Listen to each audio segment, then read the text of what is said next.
So I do a lot of talks online, and the final question that every interviewer asks is, what advice would you give to young artists, illustrators, and designers that are just starting out? And my answer is always the same. Don't grow up too quickly. Now, I'm in my 50s now, and I still haven't grown up. And that's the thing, I wake up in the morning, I look well dressed, I put my crazy socks on. And the reason why I put my crazy socks on is because they make me smile in the morning. They make me realize that at heart, I am still just a kid. I do a lot of talks aimed at young people, but no one really does a talk aimed at people of my generation, the sort of 40s and 50s. So I'm doing that now, and I hopefully will maybe make you stop, think, and give you a little bit of inspiration into not giving up, I suppose, and not saying, well, this is my life, this is what it's all about. Most of the 40-year-olds that I speak to, most of the 50-year-olds that I speak to and I know are literally just starting out. For me personally, I have worked all my life. From the age of 11, I was a paper boy.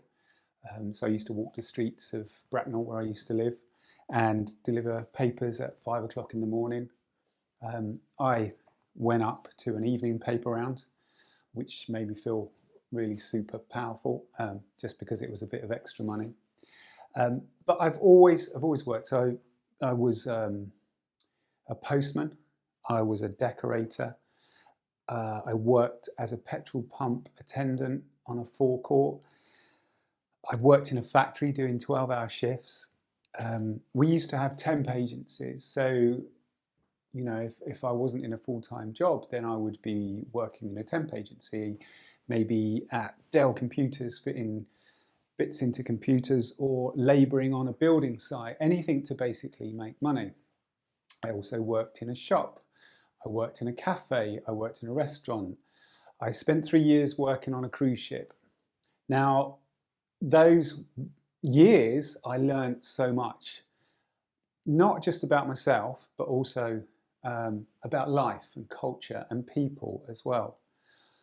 And that's taken me into my more, I guess, informative years, my later years as well. So if I go out to a shop, if I meet the postman, I chat, I talk to them, because I've done those jobs, I've met those people because they are me, basically. And I would want someone to come up to me and talk to me as a normal human being. So I've got to know loads of people around my area just because I can relate to them from my past, basically. But it also defines who I am as a person today as well. And that's the most important thing. Even though I'm an artist, a lot of people say, oh, you're so lucky, you're lucky, you're so fortunate being an artist, you're so lucky. So let's talk about luck, let's talk about that. So my mum died of cancer when I was a kid. I was born on a council estate. I worked from the age of 11 because I didn't get pocket money. I didn't get any money from my dad because all the money went back into the house, into living. I left school when I was 16 with 3 GCSEs because I was a bit of a, I was a shy kid. I was bullied at school as well because I was very skinny and very ginger. So we had a tough upbringing. So there was no luck involved there. I worked from the age of 16 all the way through. I've pretty much worked my entire life. And now I'm at a stage where I can take a step back and go, all those years of hard graft were worth it.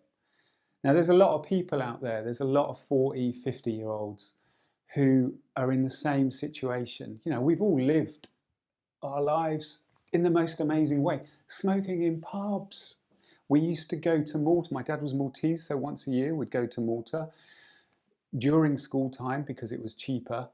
And people used to smoke at the back of the train. People used to smoke on the back of tube trains. We didn't have devices distracting us every 5 seconds. If we wanted to meet up with people, we would go to the telephone box and we would pay 2p, phone them and say, be here at this time. And invariably, they would be on time. So everything was very much done, I guess, on hope that people would turn up and people would uh, be there for you at the end of the day. In this modern society, the younger generation have almost everything at their fingertips. I'm not saying everyone has, but a lot of people have. You know, they have media, they can call people, they can do this, everything's online, they don't have to do any research. It's almost like it's too spontaneous. But here's the thing, as a 40 and 50-year-old, as a 50-year-old, we worked hard and we played hard and um, and we learned a lot. And that's the thing, we haven't stopped learning. And this is the thing that I want to talk about is when you get to a stage in your life, when you're 40, you think, okay, I've been working for 20 years now. Is this the rest of my life? Invariably not. I mean, that's the thing. Someone wrote to me this week and they said, I'm 65 and she had a career change when she was 55. So for the past 10 years, she's just been doing whatever she wants, which is calligraphy, and she absolutely loves it. And now she teaches in America, and that's fantastic. And that's the thing, you shouldn't just get to a certain age and think, well, this is it, this is my life. When we're halfway through our age at 40, literally halfway through our age, I went to university when I was 27 and I left when I was 30. So for the past 24 years, I've worked in graphic design and become an illustrator and an artist. I'm not going to retire from what I do because I love it. This is not something I will retire from. So, you know, technically I've probably got about another 20 to 25 years ahead of me. I'm halfway through my working life.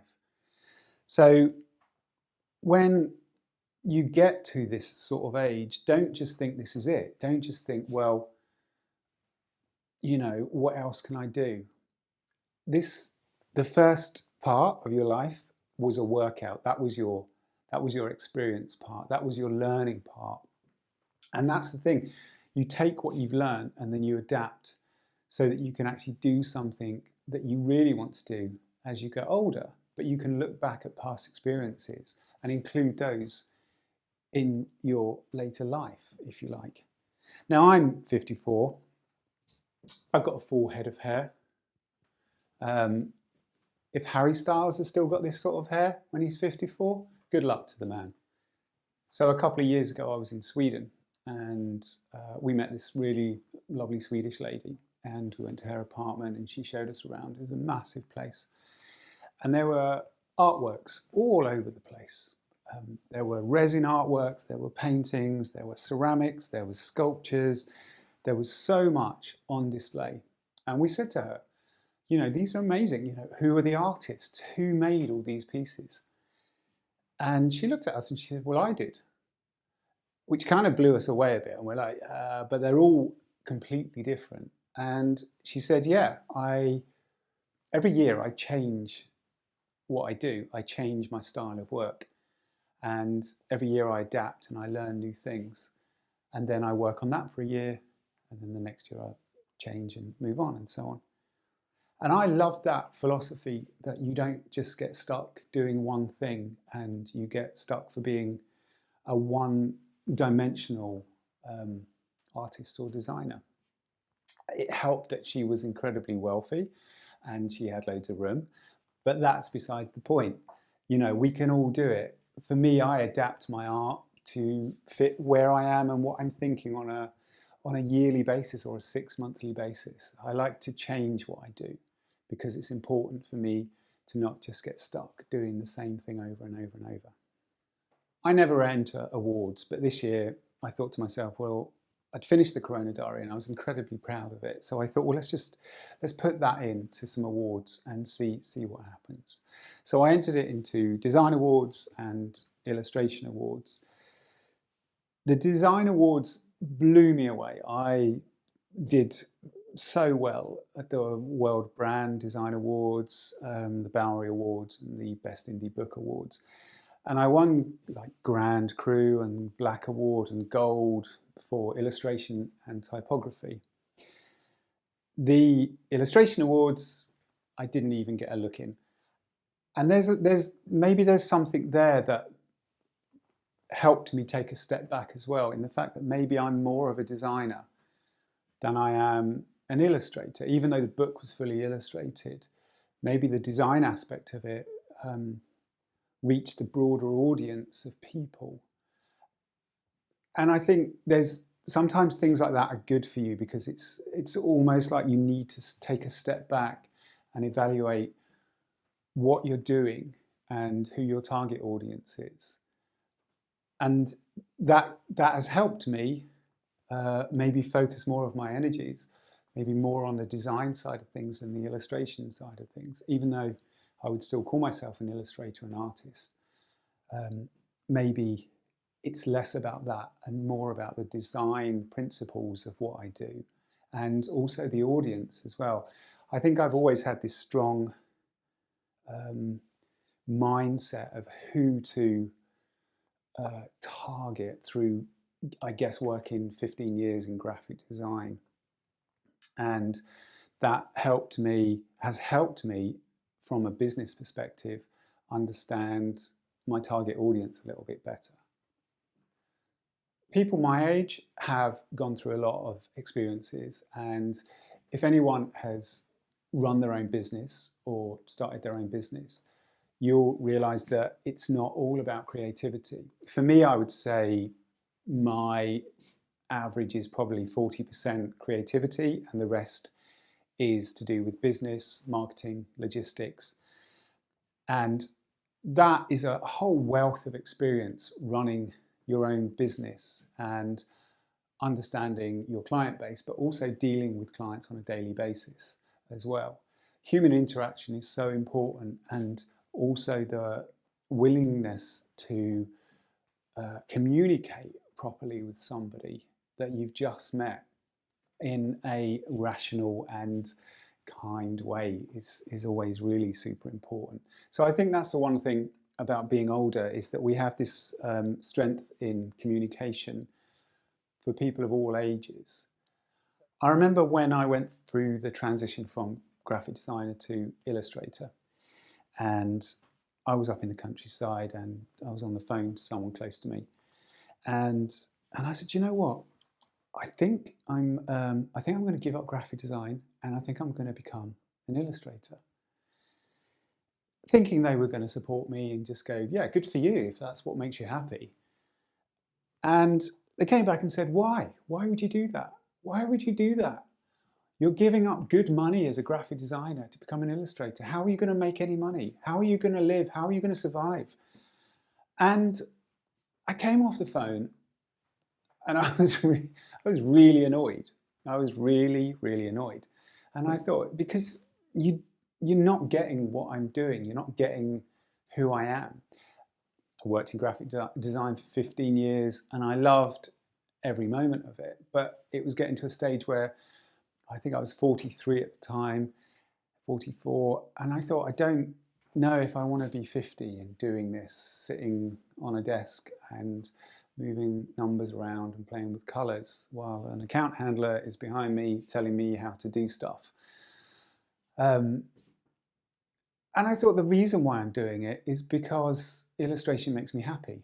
I may not earn the same amount of money as I have been doing graphic design, but illustration makes me happy. And I realized as I was getting older that that's the one thing that I wanted to latch onto, was doing things as I got older that made me smile, you know.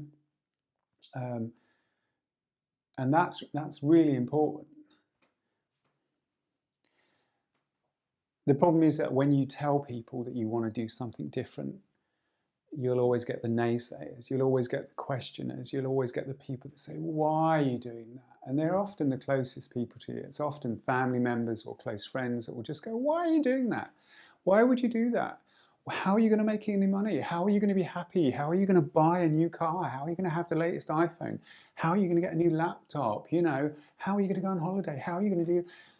And it's almost like, well, surely you should be supporting me now. You should be supporting me and saying, well, go for it. I wish I could do that. I wish I had the ability to do that, you know?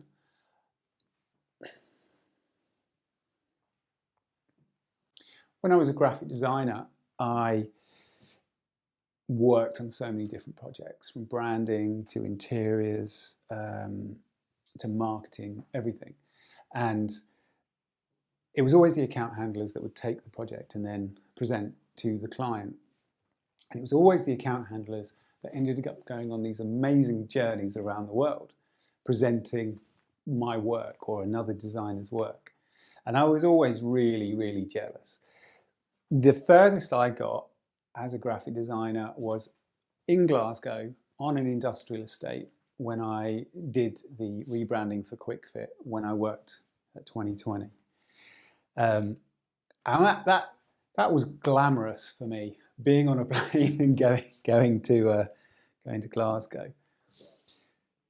When I became an illustrator, you know, you think, well, illustrator, my income's going to be quartered easily, just because it's so hard to get work. And I, as obviously as time went on and I progressed and I started winning more client work, suddenly I'm flying all over the world, first class, Los Angeles, Israel, Bahrain, you know, going to Athens.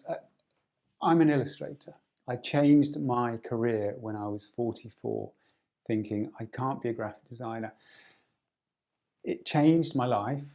I have been to so many exotic places, and that's because I maybe took the chance and decided to make a difference, to change things up a little bit, to maybe take a look at myself and go, I'm 44. Maybe I need to do something completely different. And I'm not going to let somebody else's advice stop me or tell me what to do because they're too afraid to do it themselves. There are so many resources out there for the 20 and 30-year-olds. You know, there's competitions, and the competitions often say you must be under 30 or you must be under 40 or, you know, you must be new to the game, but as long as you're below a certain age. And I find that slightly insulting. I find that I'm quite aggrieved by that, because a lot of people will change their careers at 40 or 50, but apparently it's not the right thing to do. You can't enter awards because you're too old, even though you've only been doing what you're doing as an artist or a photographer or a filmmaker for, you know, the first, you know, for 1 year. But because you're of a certain age, you're not allowed to enter these competitions. So 40 and 50-year-olds, 60-year-olds, even 70-year-olds. I've got friends who are 70 who are ceramicists. You know, I've got a good friend who went to the RCA when she was 69. She's like 70 odd years old now, and she's won awards and she sells work. But she went through a transition. She went through a change. There is no age barrier to anything, and there shouldn't be. You shouldn't be, just because you're 50, it doesn't mean that you should be ostracized from entering competitions for something that maybe you've just started doing, because everyone assumes 20 and 30-year-olds need to be doing that so that they can get to your age and have been doing it for the past 40 years. It's a very weird situation that we're in when age is still an issue. The most ridiculous thing in the world is I'm now 50 plus, and when I was a kid, we'd draw on the walls, and my dad would give me the back of his hand. Don't draw on the walls. Don't draw on the walls. You're making a mess. Now I'm going to have to clean it up. I get paid now to draw on people's walls. Do you know how much that makes me chuckle? It's ridiculous. I'm 50 odd years old. I've got spotty socks on, and I draw on walls for a living. I guess one of the important things about getting to a certain age is to find out what makes you happy. for me, I'm going backwards. I think I got to 44, and now I'm almost, Benjamin Buttoning. I'm going backwards in life. I'm resorting to being a kid again. I'm drawing on walls. I'm picking up pens. I'm painting. I'm making stuff. I'm doing stuff of my own, and it's become a way of life for me now. It's changed who I am for sure. It's not all amazing. I have my own studio, so I work on my own. I was always a social sort of person when I was a graphic designer. Loved going out, loved mixing with people, loved going to pubs, and I mean, who didn't then? Who doesn't now?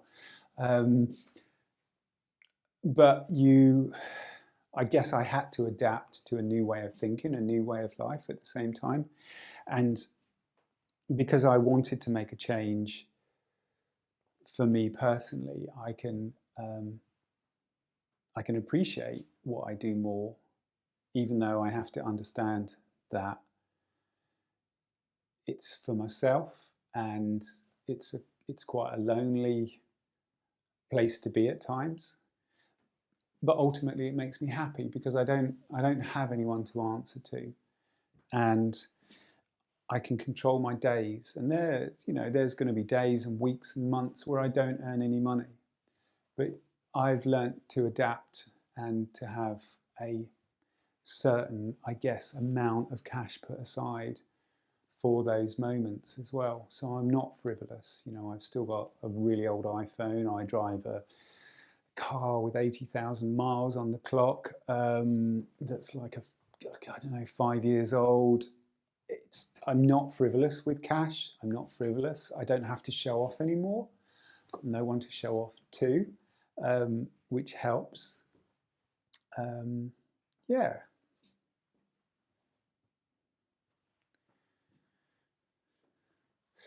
As you get older, there are certain things that you appreciate more. Lycra in jeans, you know, um, not having to go out every night and party in places that you don't really want to party, but you feel like everyone else is doing it. The joys of gardening, the joys of cooking and baking. I mean, I'm probably talking about most 20-year-olds now, to be honest. So maybe the 20-year-old, it's like 20 is the new 50 and 50 is the new 20.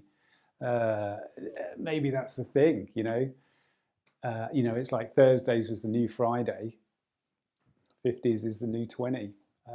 I'm of an age, in my head, I'm still 30, as most older people are. They will not own up and say, I'm this age.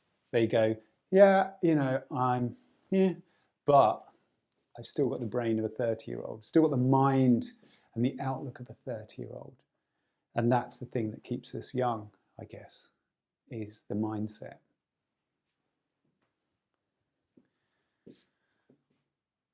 So I think one of the biggest things that everyone talks about is failure. You only fail when you don't try something. When people say, oh, I'd love to do that, but I can't because I've never done it before, so therefore I won't. By not doing it doesn't mean that you can't do it. It means that you're refusing to do it. So that's failing immediately by refusing to try something new. It's when you are given something to do that you've never done and you have a go and you do it. You may not be very good at it, but you've had a go and you realize you're not very good at it, but you've succeeded in trying. When people go through the transition of, oh, I don't want to do that anymore, but I want to try something else. It's like guitar, there could be people out there who are the most amazing guitarists or violinists or photographers or filmmakers or painters, but they've never done it before, so they don't try it. And that's an immediate failure, is the way that I see it, is an immediate failure because you haven't tried to do it.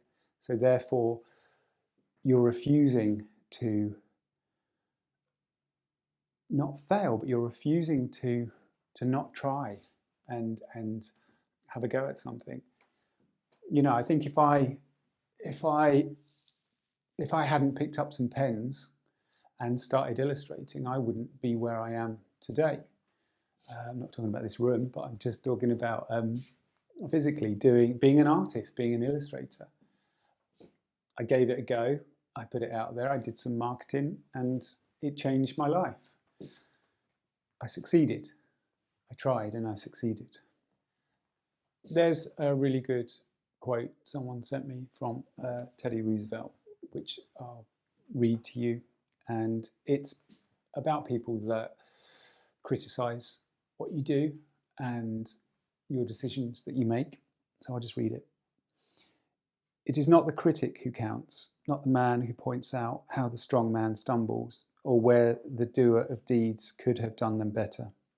The credit belongs to the man who is actually in the arena, whose face is marred by dust and sweat and blood, who strives valiantly, who errs, who comes short again and again, because there is no effort without error and shortcoming, but who does actually strive to do the deeds, who knows great enthusiasms, the great devotions, who spends himself in a worthy cause, who at the best knows in the end the triumph of high achievement, and who at the worst, if he fails, at least fails while daring greatly, so that his place shall never be with those cold and timid souls who neither know victory nor defeat.